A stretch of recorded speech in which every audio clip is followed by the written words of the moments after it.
Bueno, este fue el primer paper, pues. Ok.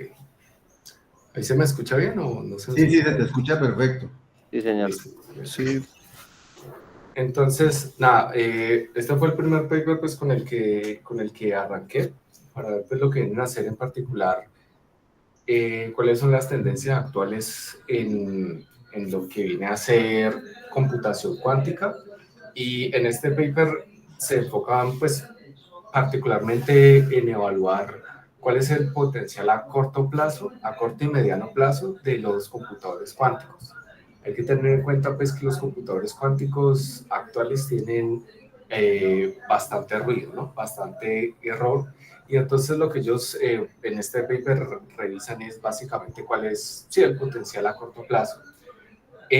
Pues el paper habla ahí del impacto económico, de cuánta inversión se ha hecho pues, en este sector, pero pues yo me enfoqué más que todo pues, en lo que son las tendencias más prometedoras a día de hoy. Entonces, particularmente, pues en este paper se habla de tres tendencias. La primera tendencia que viene a ser lo que vienen a ser variacionales, algoritmos variacionales, se llaman. ¿Los qué? Algoritmos variacionales. Algoritmos variacionales. ¿Listo? Los algoritmos variacionales también hablan de otro que se llama mitigación de errores. Eh, mitigación de errores.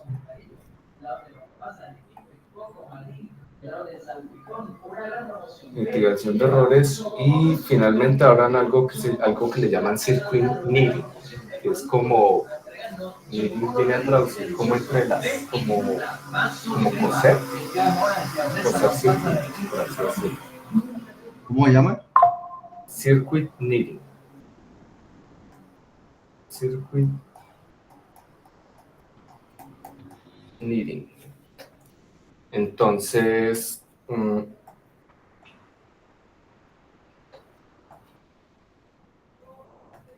que es como coser circuitos. ¿Listo? Entonces, en particular, yo ahorita me he enfocado en mitigación de errores y algoritmos variacionales. ¿Listo? Okay. Entonces, pues voy a empezar un poco hablando de lo que viene a ser corrección de errores. ¿Listo? Mitigación de errores, para ser más preciso. Entonces, lo primero que tenemos que tener en cuenta en cuanto a la mitigación de errores es que el computador clásico y en un computador clásico, que en un computador cuántico, pues nosotros podemos tener un estado 1, ¿cierto? Este estado 1, pues, yo después de cierto tiempo, puede que yo espero que él siga siendo estado 1, ¿cierto? Hay una probabilidad, pero existe una probabilidad de que ese estado se transforme en un estado 0, ¿cierto? O sea que la probabilidad de que no hayan errores es de 1 menos p y pues viceversa, ¿cierto? Si yo arranco con un estado 0, yo obtengo más o menos esto. Entonces, básicamente hay toda una teoría, ¿cierto? De una teoría de cómo mitigar estos errores. Pero entonces, espera, que quisiera entender primero es cuál es la causa de esos errores. La causa de esos errores, pues principalmente viene a que los estados cuánticos son inestables. ¿Listo? O sea, a ver, de lo que yo he revisado, de lo que yo he leído, no identifica como tal las causas de errores, es simplemente un problema, pues simplemente no, es un problema del hardware y de la implementación del hardware. ¿Cierto? El hardware tiene problemas pues, manteniendo los estados, bueno, y existe la posibilidad de que esos estados cambien, ¿cierto? Juan Guillermo. Juan. sí, no, es como para aclarar lo siguiente. A ver, el tema es que cuando uno habla de un sistema cuántico, lo ideal es que fuera un sistema cuántico cerrado, o sea, que no intercambiara energía e información, que no intercambiara nada con el medio ambiente. Pero eso es imposible, porque el único sistema cuántico real que existe es todo el universo. Entonces, las fuentes de error de aquí provienen básicamente de dos cosas. La primera de ellas proviene del hecho de que el sistema no está aislado, entonces va a haber interacciones con el medio que pueden digamos que para utilizar un poquito la interpretación, el lenguaje, la interpretación de Copenhague, que pueden colapsar la función de onda, o sea, que actúan como si fueran unas mediciones que se dieran en ese momento, entonces van a alterar el estado. Y también la otra cosa que afecta es que salvo el estado base, que es el estado de reposo, el de mínima energía, uno trabaja con estados que son estados excitados de energía. Y los qubits tienden a regresar a los estados de mínima energía. Entonces, por eso, cuando uno trabaja con una máquina, por ejemplo, como las de IBM, tienen la descripción de la tasa de error de cada uno de los qubits que forman parte de la máquina. Entonces, ese es como el error que aparece. Sí. Ok, y entonces eso se modela, digamos, en abstracto, como que los bits cambian con una probabilidad, se quedan con una probabilidad en el estado que están y cambian al otro con otra probabilidad. Eso. Mira, el tema ahí es el siguiente. De hecho, se identifican como dos fuentes de error. Hay una fuente de error que es sistémica o sistemática, que es porque los qubits no todos tienen la misma capacidad de mantener estados, porque los enlaces entre los qubits tienen ruido asociado y todo eso. Esa, lo que se hace, por ejemplo, hay gente que ya está desarrollando como librerías o bibliotecas de funciones en las cuales lo que se hace es tratarlo como si fuera una onda, ¿no es cierto? Entonces, como un sistema de supresión de ruidos. Si yo logro generar una señal que sea la opuesta a la señal, al ruido sistémico, pues se cancelan y entonces eso eliminaría el ruido, ¿no es cierto? Pero también está la parte de un ruido aleatorio externo. Entonces, en ese sentido también hay aproximaciones, por ejemplo, la primera, si no estoy mal, fue de Shor, para tratar de garantizar que incluso en presencia de ruido se pueda mantener la información. ¿Cómo se hace eso? Mediante redundancia. Lo que pasa es que hasta donde yo conozco, la que propone Shor, por cada qubit, para tener un qubit que sea insensible al ruido, necesito representarlo mediante 9 qubits, ¿no es cierto? Y por eso también en el mundo actual se habla de qubits lógicos y qubits físicos. Los qubits físicos son los que tiene la máquina y los qubits lógicos son cuántos qubits me quedan a mí después de hacer ese esquema de reducción del ruido, por ejemplo, con el de Shor, donde yo tengo 9 qubits que se comportan como si fuera solo uno. Entonces ese es como el tema que aparece ahí. Ok, qué pena, Gustavo, pero es como para ir entendiendo los... Sí, no, de todas maneras, gracias. Bueno, y tengo una última pregunta. En todos los algoritmos que hemos visto para hacer una cosa u otra, por ejemplo, no más, la compuerta de Hadamard, que llega y uno le aplica tal. Entonces, el comportamiento que le hemos asociado a la compuerta de Hadamard es un comportamiento sin errores. Sí. Así es el comportamiento teórico. Y ese comportamiento lo obtiene uno en un simulador. Pero si uno hace el circuito y lo corre en una máquina real, le va a dar valores diferentes. Pues va a aparecer ese ruido asociado. Entonces, cuando le dicen a uno que uno está corriendo en el computador cuántico de IBM, no está corriendo en el computador cuántico de IBM. No, sí se puede. Sí se puede. En la cuenta uno puede seleccionar una máquina cuántica real y simplemente lo tira ahí, espera un tiempo y después le aparece la respuesta. Lo que pasa es que normalmente cuando uno instala Qiskit 10, lo que está haciendo no es correr en simuladores, porque el tiempo de computador cuántico es costosísimo. Ok, y esos simuladores no simulan el error. Esos simuladores, no, hay la posibilidad de incorporar un modelo del error dentro de la simulación, ¿no es cierto? Eso se puede hacer.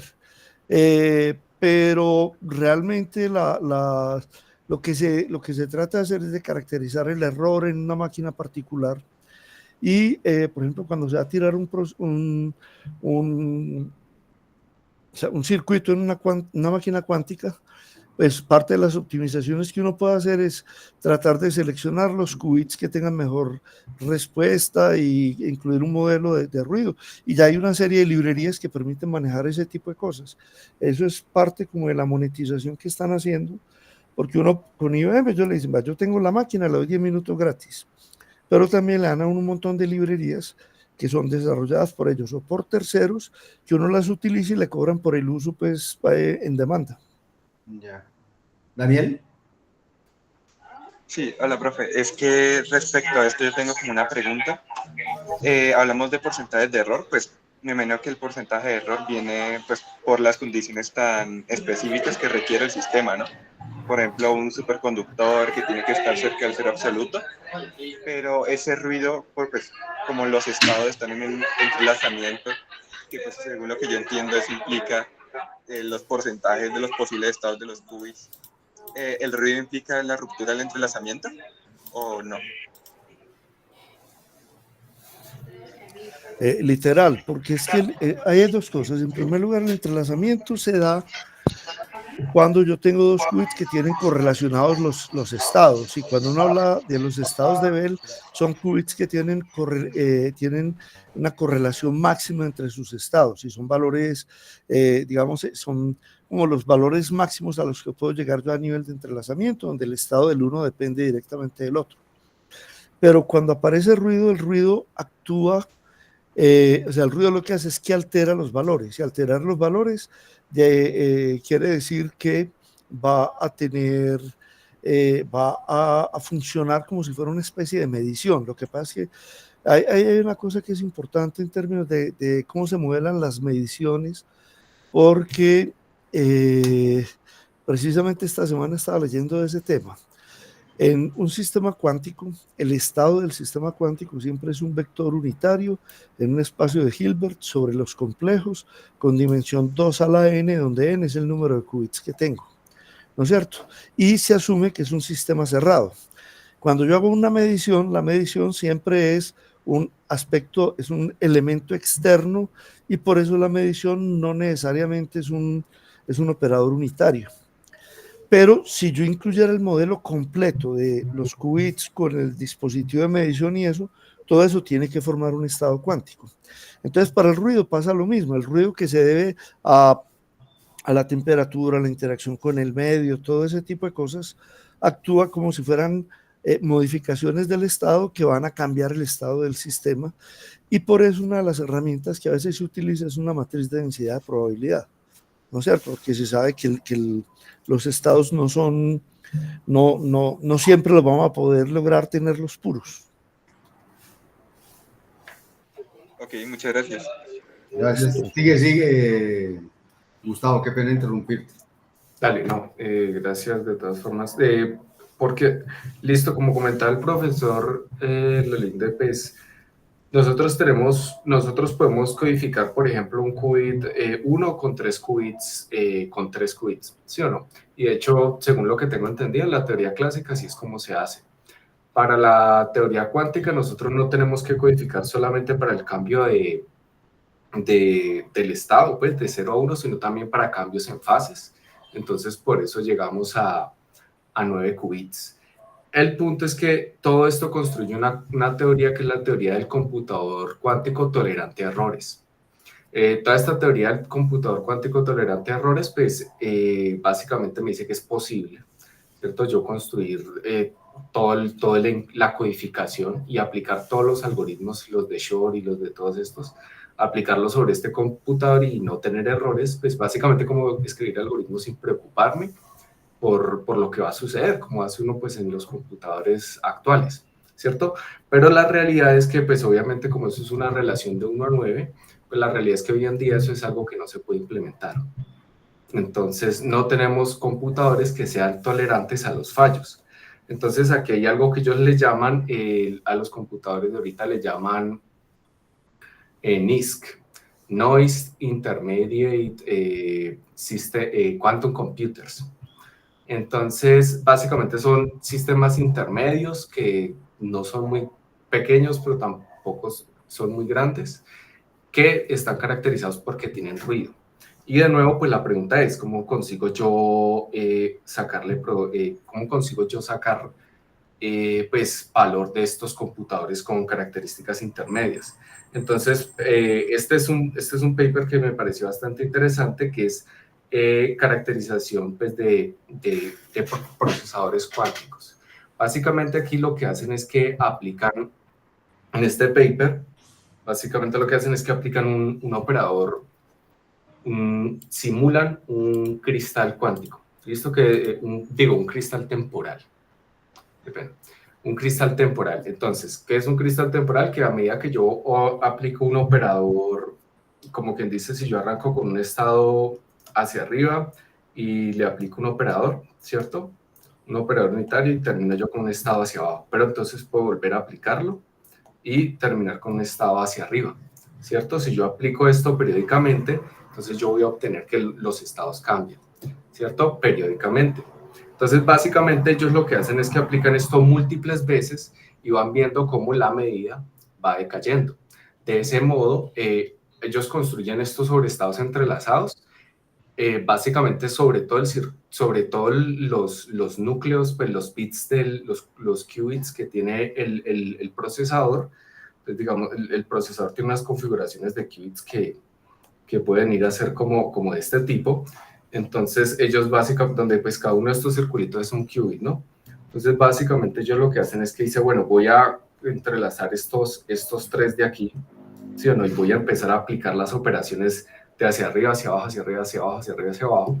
Y entonces, la pregunta es, ¿cómo va decayendo la señal? Entonces, en este paper, básicamente lo que usan es este método para caracterizar diferentes nodos en la red y con esos diferentes nodos, pues determinar si lo que buscan determinar es la calidad de los qubits que tienen en la red y pues la calidad de los procesadores. Y pues más o menos este es uno de los resultados que ellos sacan, donde aquí se puede ver cómo la amplitud va cayendo en la medida en la que ellos van aplicando más y más ciclos en un computador pues, de 27 qubits. Ellos en este paper básicamente lo que concluyen es que el ruido, como comentaba el profesor Lalinde, el ruido está muy asociado a qubits en particular. Es decir, cuando ellos construyen, porque ellos construyen diferentes subredes en el circuito, ¿cómo es que se dice? En el computador cuántico, pues ellos eligen diferentes qubits y ellos identifican que el ruido está fuertemente, ellos tienen diferentes layouts. Sí, aquí están pues los layouts. Entonces, dependiendo del layout que ellos elijan, pueden obtener mejores o peores resultados en la medida en la que van aplicando esta operación, más y más y más ciclos de esta operación. Entonces, caracterizar pues computadores, eso es un proceso pues que toca que hacer hoy en día con los computadores que generan ruido. Básicamente es tratar de identificar cuáles son los qubits dentro de esos procesadores que me generan más ruido para evitarlos. Obviamente pues eso tiene la desventaja de que pues me reduce la cantidad de qubits que puedo usar dentro del procesador, pero entonces básicamente con esto pues yo puedo seleccionar los mejores qubits que me pueden dar un mejor resultado, porque resulta que estos errores se acumulan en la medida en la que el circuito es más profundo, ¿no? Los circuitos cuánticos tienen dos características, tienen longitud y tienen profundidad, ¿no? La longitud, pues, es básicamente el número de qubits y la profundidad es el número de operaciones que yo le puedo hacer, el número de compuertas, pues, que básicamente yo le puedo aplicar. Entonces, esta sería la longitud y esta sería la profundidad, el depth. Entonces, en la medida en la que yo voy aumentando la profundidad del circuito, yo voy obteniendo los errores y eso es básicamente lo que ellos testean aquí, básicamente con una operación periódica donde ellos pueden estimar muy bien el resultado que esperan, ellos pueden ver cómo decae la señal en la medida en la que van aumentando la probabilidad de la profundidad del circuito. Que decaiga la señal, ¿qué significa? Significa que yo voy perdiendo, a ver, se supone que como eso es un proceso periódico, yo siempre debería obtener la misma medida. Entonces, en la medida en la que yo voy aplicando la misma señal, yo debería obtener siempre el mismo observable. pero pues lo que se nota aquí es que ese observable va desapareciendo, pues va degenerándose. Gustavo, una cosita. Digamos que es cierto lo que estás diciendo de que si yo aplico los mismos operadores debería llegar al mismo estado cuántico. En este caso, porque pues es una operación periódica, ¿no? Sí, pero ese estado cuántico no es un, digamos, el observable. Cuando entra por medio de un proceso de medición, recuerda que en el proceso de medición el resultado es de carácter aleatorio, ¿no es cierto? Sí. Entonces, y de hecho eso es importante, porque en la computación cuántica siempre empezamos todos en el estado cero, porque es el estado de reposo, y hay un tema que es importante que yo no sé si lo hemos mencionado, pero si no lo podemos mencionar más adelante, y es que no es posible conocer un estado cuántico, ni es posible clonar un estado cuántico. Entonces, por eso siempre uno parte del estado cero, que es el estado de reposo. Yo sé que si la máquina llega a reposo, llega a ese estado. Todas las transformaciones son operadores unitarios, que por lo tanto son operadores que son deterministas. Entonces, todo el proceso es determinista hasta que vaya a hacer una medición. Cuando yo hago la medición es cuando tengo el problema de la aleatoriedad. Entonces, lo que estaba mencionando Gustavo es que, aunque eso en teoría es un proceso que es determinista, ¿no es cierto?, por las características ya físicas de los qubits, de la topología y todo eso, es posible que no dé siempre el mismo resultado, y eso es la fuente de ruido que aparece ahí.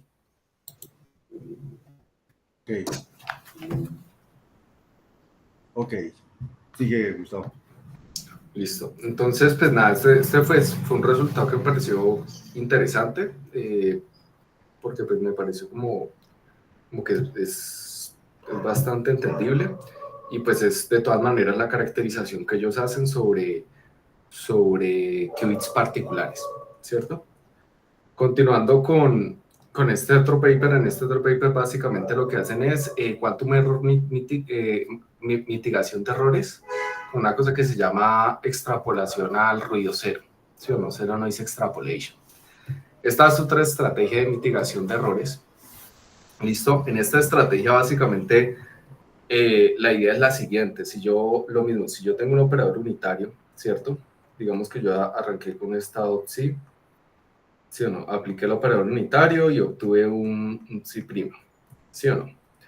¿Qué sucede si yo, por ejemplo, arranco con este psi y le aplico un u daga, ¿cierto? Entonces lo que voy a obtener es lo que debería obtener. En teoría, es el mismo estado, ¿cierto? Porque como este es un operador unitario, entonces esto básicamente mapea la identidad. Entonces, eso es lo que yo esperaría. Entonces, lo que ellos hacen aquí es lo siguiente: ellos arrancan con un estado, ellos preparan un estado y empiezan a aplicar operaciones de este tipo. Esto es algo que ellos le llaman folding o desdoblamiento, o doblamiento más bien, en donde básicamente pues esto es una identidad, ¿sí o no? Y pues esto en total es como aplicar solamente U, ¿cierto? Sin embargo, como yo estoy aplicando pues estoy aplicando una operación 3 veces, ¿cierto? Yo lo que espero es que el error se multiplique 3 veces, ¿sí o no? Entonces, ellos hacen 2 tipos de desdoblamiento que aquí en esta gráfica lo explican, y es básicamente el primero, pues el de la segunda línea, que es el local, que es el que acabo de mostrar aquí, donde pues empiezan a meter estas identidades en el código, y este otro donde pues básicamente como que le hacen un espejo al circuito, que este es el global. Entonces, en este espejo, pues básicamente todo lo que hacen lo deshacen y vuelven y lo hacen de nuevo. En este ejercicio ellos lo mismo, esperan que la cantidad de errores se multiplique por 3. Y de ese modo, ellos, ¿qué es lo que esperan? Básicamente lo que buscan ellos es que en la medida que van desdoblando, digamos que este es el desdoblamiento 1 y este es el desdoblamiento 2, ¿cierto? Yo voy a obtener unos puntos y yo voy a poder trazar algún tipo de línea que me va a decir cuál es el valor esperado de los observables, una línea o algún tipo de curva, pues, donde me va a decir cuál es el valor si no hubiera error.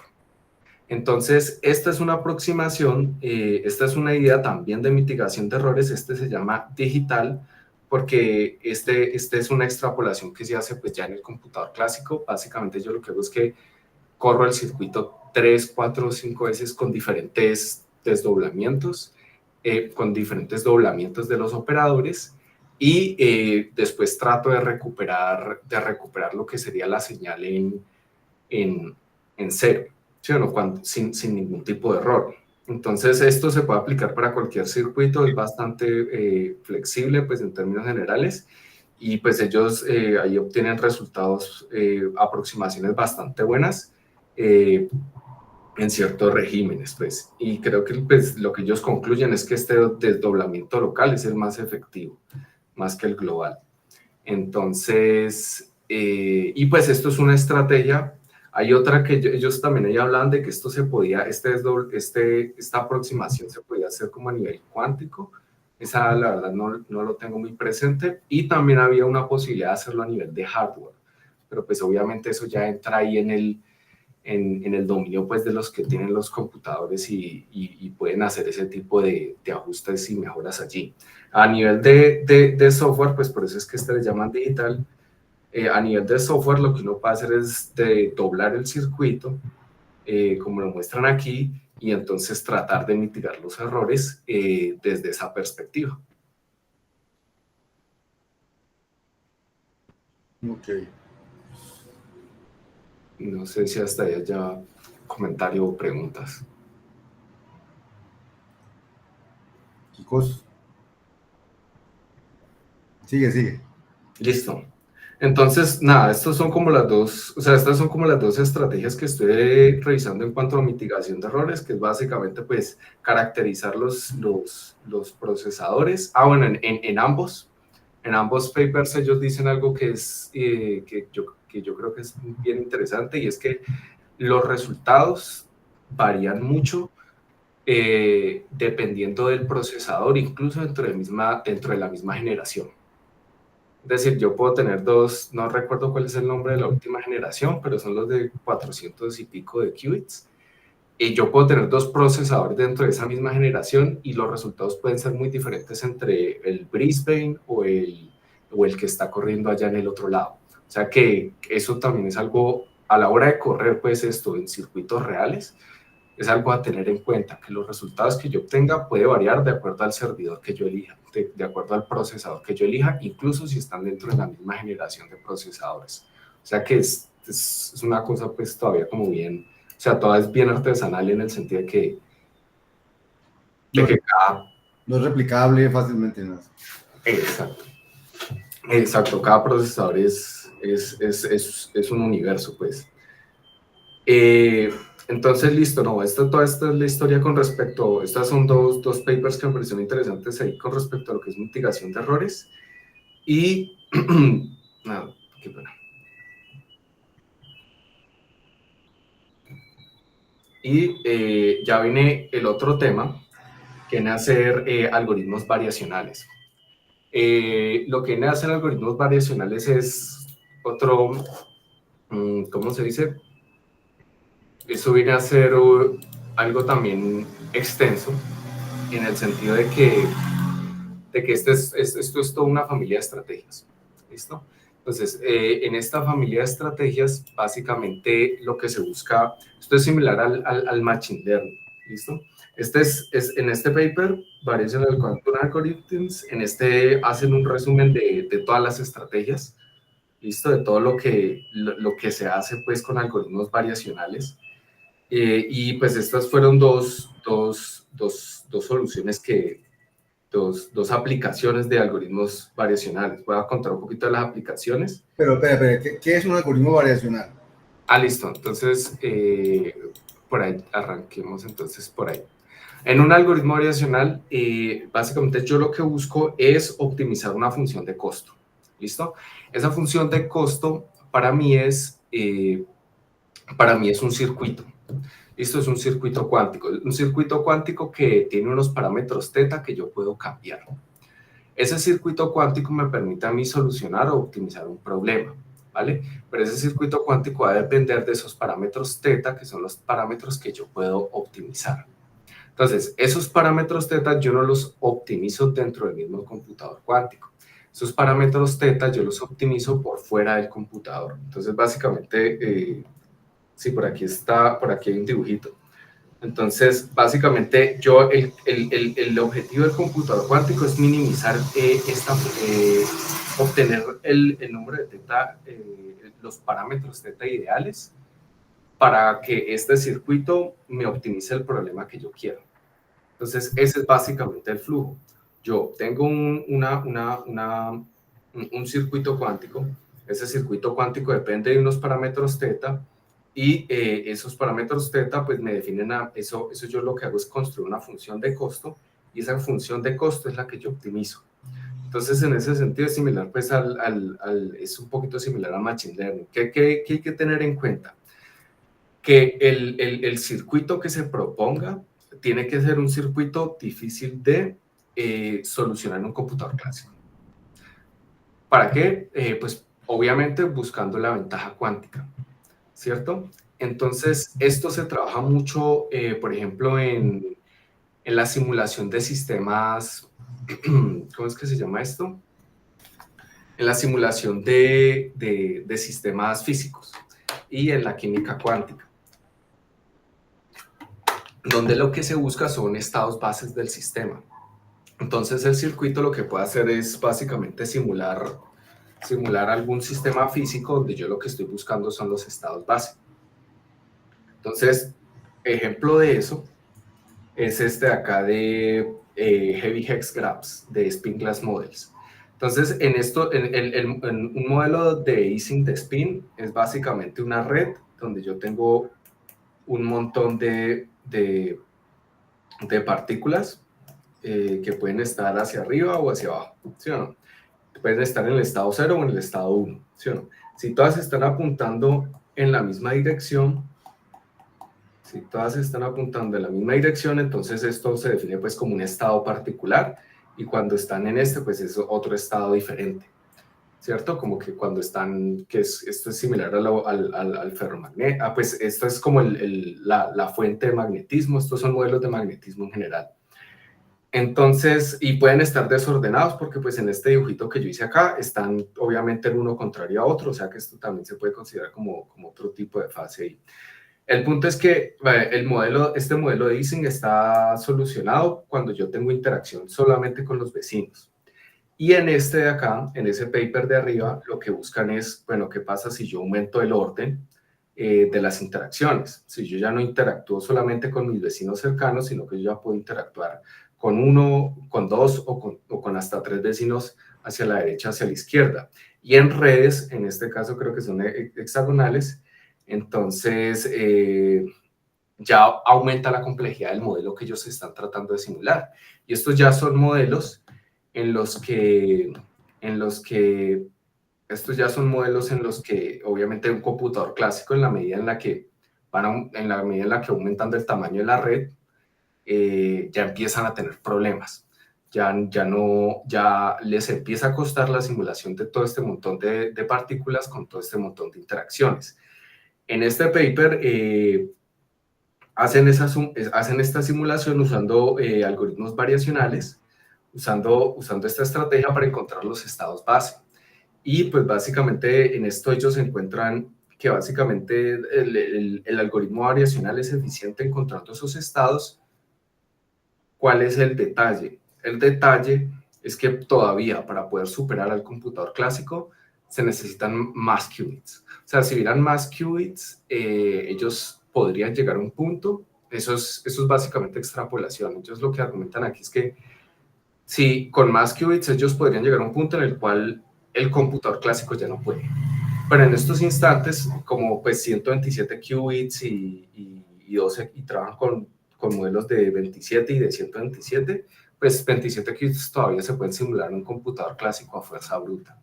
Entonces, de todas maneras, estos son promesas, pues vienen a ser promesas en general de que va a ser posible en un futuro simular sistemas físicos cuánticos para hacer química cuántica con computadores cuánticos, pero un poco más grandes, aun cuando tengan ruido.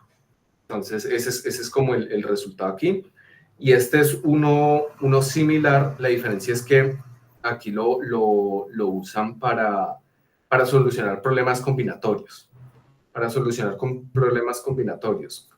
¿Cuál es la cuestión aquí? Que lo mismo, igual que en el otro, estas son cosas que se siguen pudiendo simular a fuerza bruta por el tamaño de los computadores, de los procesadores cuánticos que hay hoy en día. Entonces, pero básicamente lo que ellos dicen es sí, si tuviera un poco más de qubits, es posible, es probable que yo pueda entonces solucionar estos problemas combinatorios o estos problemas de simulación mucho más eficientemente que un computador clásico. O sea, puedo llegar a un punto en el que consigo ventajas que la ventaja cuántica, pues, que tanto llaman. Estos modelos variacionales, pues, los he estado revisando, pero como tal el detalle y la implementación como tal no la tengo. Sé que en el Quantum, en el Qiskit, en el canal de Qiskit de YouTube, hay unos cursos donde arman un Variational Agent Solver, que lo corren en un computador cuántico, y un Variational Agent Solver básicamente lo que busca son autoestados y los autoestados y los autovectores de un sistema cuántico. Entonces, de nuevo, eso es un problema de simulación, y las implementaciones de estos métodos, la introducción pues está en Qiskit, y pues lo que he visto pues son simulaciones y problemas combinatorios. Se resuelven con esto. Entonces, pues como tal no he entrado en detalle en sentarme a hacer una de estas implementaciones, o por lo menos la implementación de Qiskit como tal no me he sentado a hacerla, pero pues básicamente aquí hay toda una familia de circuitos que se pueden usar para problemas generales. Hay toda una familia de optimizadores dependiendo de lo que usted está buscando. Y pues todo eso es un ejercicio de básicamente buscar mínimos en esas curvas, y pues también el ejercicio de ellos siempre es demostrar que yo no lo puedo hacer con un computador clásico, ¿no? Que si yo lo hago con un machine learning regular o con cualquier otro método pues, de computador clásico, pues no va a ser tan rápido como las ventajas que gano con un computador cuántico. Entonces, nada, esto es un poco, yo la parte de lo de circuit knitting, es algo que no he revisado todavía. Por ahorita, pues nada, por ahorita yo sigo revisando sobre todo es la parte de esta parte pues del computador cuántico con tolerancia a falla, pues como para tener esa parte teórica clara. Y pues lo que planeo seguir revisando son estos algoritmos variacionales, que son los que veo que tienen como mejor aproximación en términos generales. Muy bien, muchas gracias, Juan Guillermo. Sí, Gustavo, yo tengo una pregunta. ¿Vos ya miraste el algoritmo de Simon, el de Shor, el de Gruber, el de Gruber, Deutsch-Jotza y esos? Sí, el de Deutsch-Jotza, el de Gruber. Es que es por lo siguiente, porque vos ¿qué orientación le querés dar a la tesis? Pues, a ver, a mí esta parte de algoritmos, pues, o sea, de lo que viene a ser, o sea, con esto que leí, todo lo que viene a ser, ¿cómo es que le llaman? Near term, pues. Sí. El uso de computadores con ruido. Esa parte me parece bastante interesante. En particular, pues, lo que vienen a hacer algoritmos variacionales, me parece que tienen aplicaciones muy amplias. Entonces, y pues mitigación de errores me parece que es algo con lo que toca que lidiar a día de hoy, Así que independiente pues de lo que uno trabaje, pues vale la pena tener claro esos métodos que se estén usando pues para mitigar errores. Sí, no, yo te hago la pregunta es por lo siguiente, porque mira, en los servidores normales que utilizamos el día de hoy, servidores de alto rendimiento, que bien sea porque son servidores de archivos o computación de alto rendimiento y eso, la memoria siempre es una memoria que tiene corrección de errores. O sea, es una memoria que tiene corrección de errores, de tal manera que cuando se produce error en la memoria se corrige y queda el registro de que el chip de memoria está empezando a fallar y entonces se puede programar el mantenimiento y ese tipo de cosas. Y cuando uno programa, pues uno no se preocupa por eso, porque eso es una capa de nivel inferior. Y el tema de corrección de errores, hay dos grandes aproximaciones. Unas tienen que ver con cómo se puede modificar, cómo se puede construir una máquina que sea menos ruidosa. Por eso es como o sea, meterse a construir el computador cuántico. ¿Cómo puedo alterar el diseño del computador cuántico? Y lo otro es simplemente a través de ese concepto de los qubits lógicos y los qubits físicos, donde simplemente yo tengo como una capa que me permite que yo me preocupo por el algoritmo, cómo funciona, como si no estuviera ruido, y hay una capa inferior que es la que me trata de eliminar el ruido de ahí, ¿no es cierto? Entonces, yo te recomendaría que no te desgastes mucho con lo que tiene que ver con corrección de errores, porque para trabajar... La corrección de errores es el algoritmo de Shor y todo esto de generaciones. Y no. La corrección de errores, o sí, la mitigación de errores que estás haciendo, ¿no es cierto? Porque es importante que conozcas primero los otros algoritmos, entre otras cosas, porque en la forma, no sé si es por la forma como te expresas y eso, pero parece que hablaras como que el hardware fuera diferente de los qubits. Y en este caso el hardware, el chip, son simplemente los qubits interconectados entre sí, ¿no es cierto? O sea, cuando en un computador cuántico como los de IBM, eso es un refrigerador gigantesco, que lo único que busca es bajar la temperatura para que un chipcito así chiquitico, que es donde están los qubits, eso pueda responder de manera apropiada, ¿no es cierto?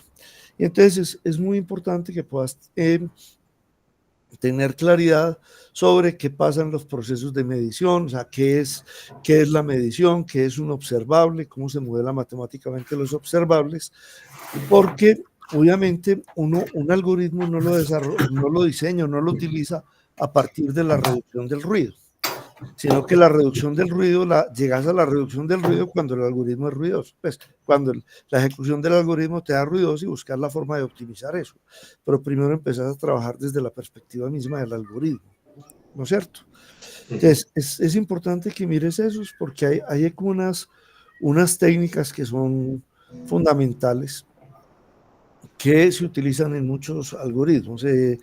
Por ejemplo, la existencia de una función oráculo. ¿Cómo se construye un oráculo para que funcione apropiadamente? El algoritmo de Simon tiene oráculo, el algoritmo de Gruber tiene un oráculo. Otro tema que es fundamental es lo del algoritmo de Shor.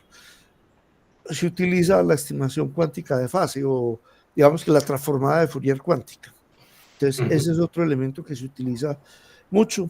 En el algoritmo de Gruber hay un par de cosas que son fundamentales. Una de ellas es, está hay una función oráculo, pero esa función oráculo se utiliza para invertir la fase de los valores que se desean buscar.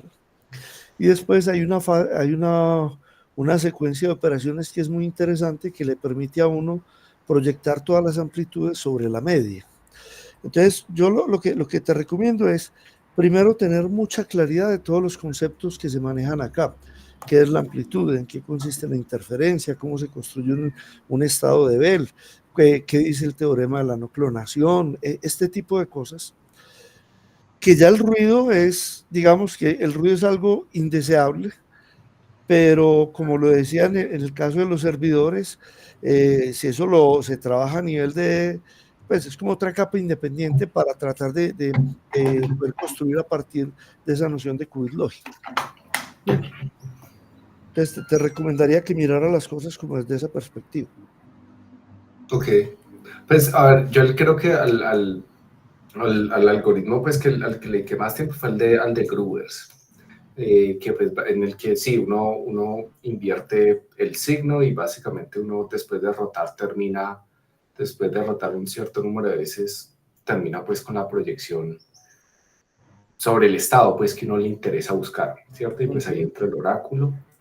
En el de Shorts como tal no lo he detallado, y pues el otro es el de Jotza, pero En el algoritmo de Gruber te quedó claro cómo hace la proyección sobre la media.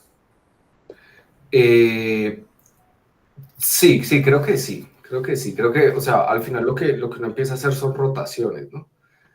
Pero es que lo que estás diciendo es toda la computación cuántica, todos son rotaciones, porque Sí, el estado cuántico es un vector unitario en un espacio de Hilbert. Entonces cualquier transformación válida me genera un estado cuántico, va a ser otro vector unitario, o sea que eso simplemente es una rotación de vectores que están ubicados sobre esa hiperesfera. ya, tengo que entonces revisar ahí un poquito esa parte de lo de la media. Mira, te voy a compartir por aquí un enlace de hay unos videos muy interesantes de un profesor de la universidad, creo que es de San Diego. Espérame un momentico, yo tengo por aquí mi listica. ¿Dónde está esto? Sandro Mareco.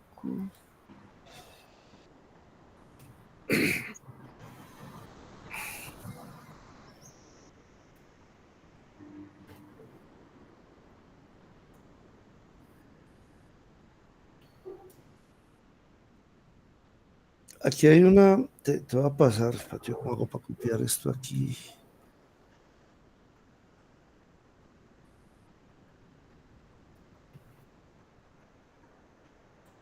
No sé si esto me funciona, te va a pasar un enlace por el chat que les sirve a todos.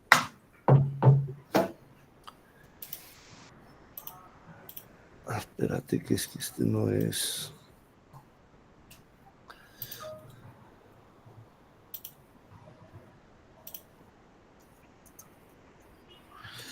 Es donde él le dedica un tiempo muy interesante a explicar cómo funciona, porque ese de hecho tiene unas cosas que son medio exóticas, y es que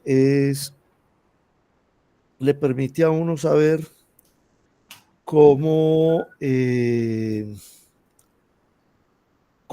permite a uno hacer una rotación donde proyecta todos los valores sobre la media de las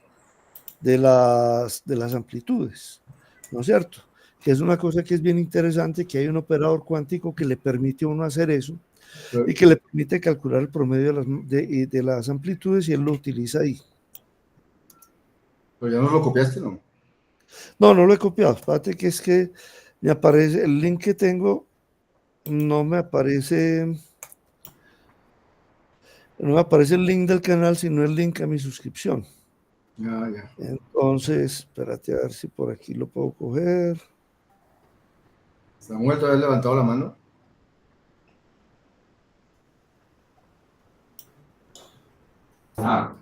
Sí, señor, tenía una pregunta respecto a los algoritmos los algoritmos variacionales. Pues no sé si lo puedo decir ahora o Claro, dale. bien. Ahora ya o calla para siempre. Eh, pues quería preguntar si el objetivo de los algoritmos variacionales era como una, por decirlo así, solución emergente a los errores que tiene la computación cuántica, o si es como que una solución permanente que se ha dado para solucionar ciertos algoritmos que por su naturaleza no se pueden resolver completamente con computación cuántica, y por eso pues, se hace el uso pues, ese uso híbrido entre ambas computaciones.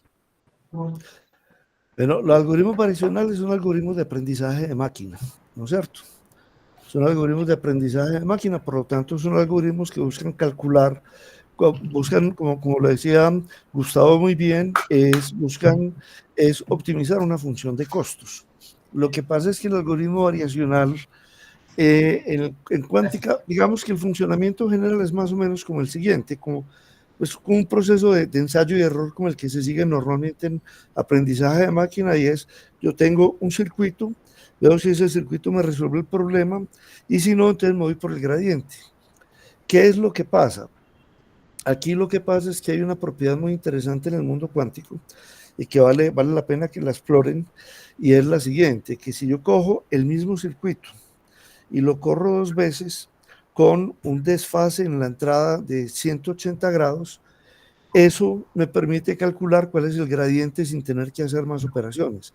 Entonces, ejecutando 2 veces el circuito, tengo el gradiente, eso me da para actualizar de manera clásica los parámetros, que esos parámetros θ pues son rotaciones, aquí todos son rotaciones, y entonces lo vuelvo a correr, comparo los 2 resultados, me da el gradiente, y de esa manera funciona ese algoritmo. Es un algoritmo, de hecho, lo que se trata de hacer es encontrar una solución a un sistema lineal. Entonces, eso es más o menos lo que se busca en ese tema. De hecho, les voy a compartir, después ya mismo les paso un enlace. Sí, Gustavo. Digamos que lo que he entendido también de estos algoritmos variacionales es que surgen precisamente porque yo no quiero construir circuitos muy profundos que tengan demasiadas operaciones, y la forma en la que yo edito eso es básicamente los optimizo por fuera. Entonces trato de construir un circuito también más pequeño, y todo eso pues también para evitar ruido. O sea, estas son estrategias también para evitar el ruido, pues como para sacar provecho pues ahí de... Sí, pero el punto clave ahí es el siguiente. Ahí les va a pasar, es una información de la gente de Pennyline, de los de Xanadu. Pues ahí el tema es que ellos utilizan Pennyline como lenguaje, como librería, si no utilizan Qiskit, pues, pero conceptualmente eso te sirve. El punto es el siguiente, que es importante tenerlo presente. Los circuitos variacionales son importantes, no porque, digamos, la profundidad, de hecho, cuando uno habla de la profundidad y el ancho de un circuito, eso es, la gente de IBM denomina eso, lo denomina el volumen cuántico de una máquina, ¿no es cierto? Que determina cuál es la capacidad algorítmica que tiene esa máquina. Pero el tema no es que la estrategia sea buscar un circuito, o sea, que como el circuito es muy profundo, entonces voy a construir un circuito pequeño que no sea tan profundo y que me permita a través de un enfoque híbrido construir eso, sino que efectivamente es posible hacerlo, porque es que ustedes saben que en computación uno puede querer hacer muchas cosas, sea clásica o sea cuántica, pero el problema no es lo que uno quiere, sino lo que uno pueda. A mí me gustaría resolver el problema del agente viajero en tiempo polinomial. Sería muy rico, pero no tenemos forma, ¿no es cierto? Entonces, la importancia de los variacionales es que de esos circuitos variacionales, es que son circuitos que no tienen mucha profundidad, pero que permiten mediante un proceso iterativo optimizar lo que necesito optimizar. Ok. Listo, muchas gracias.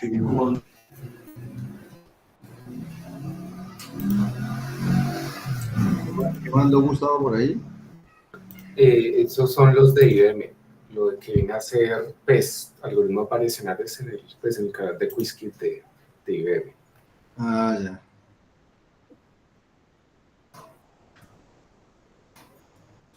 Bueno, entonces, muchas gracias, Gustavo. Creo que fue muy chévere saber en qué es lo que está interesado, en qué está leyendo, y saber que esta cosa es más compleja de lo que tiene mucha tela de dónde cortar. Y también es importante que vayas enfocando hacia dónde vas a hacer tu tesis. Y lo que le entiendo a Juan Guillermo es que entre más la enfoques hacia, no hacia los errores como tal, que eso es más en la máquina, más hacia lo cuántico y la computación cuántica como tal, pues podremos ayudarte mucho más, Juan Guillermo, que si te vas a lo otro, que no tenemos cómo hacer experimentos aquí ni siquiera con esas cosas. me imagino yo. Entonces, esa es como la recomendación que hace Juan Guillermo. Así es. Bueno, jóvenes, nos vamos a ver en 15 días. Ah, bueno, Nicolás, ¿qué ibas a decir? Eh, Profe, dos cositas. Una es que pues como yo, pues ya saben, entré hace poquito, pues yo todavía no tengo como un objetivo, bueno, el algoritmo que tengo que realizar. Entonces no sé si ya lo han podido ver o si yo lo voy buscando o cómo hacemos. Juan Guillermo, tienes el micrófono. Sí, no solo tengo el micrófono apagado, sino que tengo esa deuda. Ajá. Lo que pasa es que esta semana estuve muy enredado, pero yo mañana me reúno con Daniel por la mañana y les defino esos temas. Son dos, a Cristian y a Nicolás. Sí, Bueno, sí. pero entonces, venga, yo voy a dejar de grabar ahí y les voy a decir